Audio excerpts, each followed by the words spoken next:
पूज्य राधा बाबा के चरित्र में जरा अंदर गांठों से गठिया बात इतना बढ़ा हुआ था कि बाबा एक कदम नहीं चल सकते थे। और गंगा जी की रीति में सत्संग हो रहा था, तो पूज्य बाबा को कौन सा ज्ञान नहीं, आप हमें बताओ। वो प्रार्थना कर रहे थे जो उनकी सेवा में थे कि मुझे वहां तक पहुंचा दो। बोले थक गया हूं, मेरी सामर्थ्य नहीं। बोले पहुंचा दीजिए। बोले चले जाओ ना।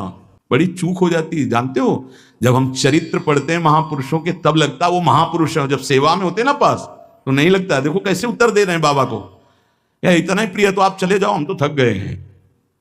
प्रसंग है, पढ़ के देख लेना कि बाबा ने एक बांस उठाया और कहा क्या तुम जानते हो श्री कृष्ण हमें वहां तक नहीं पहुंचाएंगे? पहुंचाएंगे। और कहिलते हुए बांस के सहारे से इतनी दूर तक पहुंचे जहां से सत्संग सुनाई दे रहा था।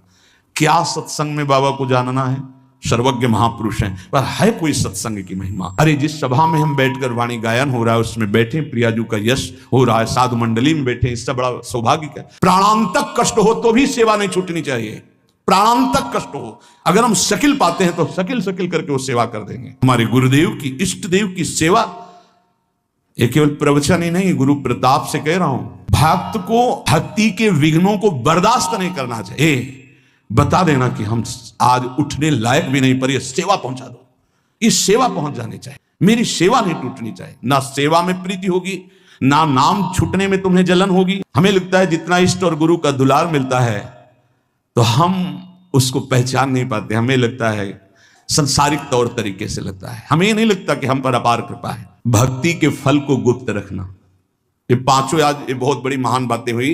अपने स्वरूप का बोध, अपने इष्ट के स्वरूप का बोध, जो गुरु प्रदत्त साधन उस पर निष्ठा, जप और गुणानुवाद अपने आराध्य देव का ही, भक्ति के विघ्नों को बर्दाश्त न करना, और ये भक्ति के फल को गुप्त रखना। जो हमारे इष्ट और गुरुदेव की कृपा से आध्यात्मिक उन्नति हो रही उसे कभी ना बोले, ध्यान रखना नहीं, वहीं रुक जाएगी, बंद हो जाएगी। पकड़ो इस बात को, अपनी स्थिति कभी नहीं व्यक्त करनी चाहिए। भक्ति के फल को गुप्त रखना चाहिए।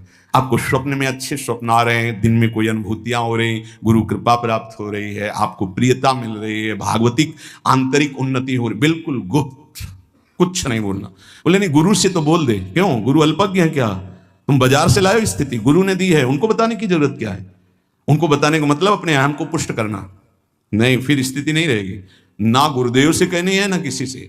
गुरुदेव से क्यों नहीं, उन्होंने ही दिया भाई, उनसे क्या कहना है, उन्हीं की तो प्रदत्त वस्तु है, गुप्त शांत। एक दृष्टि में सब कुछ पता चल जाता है गुरुदेव को कि आप कहां हो, आपकी स्थिति क्या है, आपको बताने की जरूरत नहीं। ये पांचवी बात बहुत समझी जाए, अपने भक्ति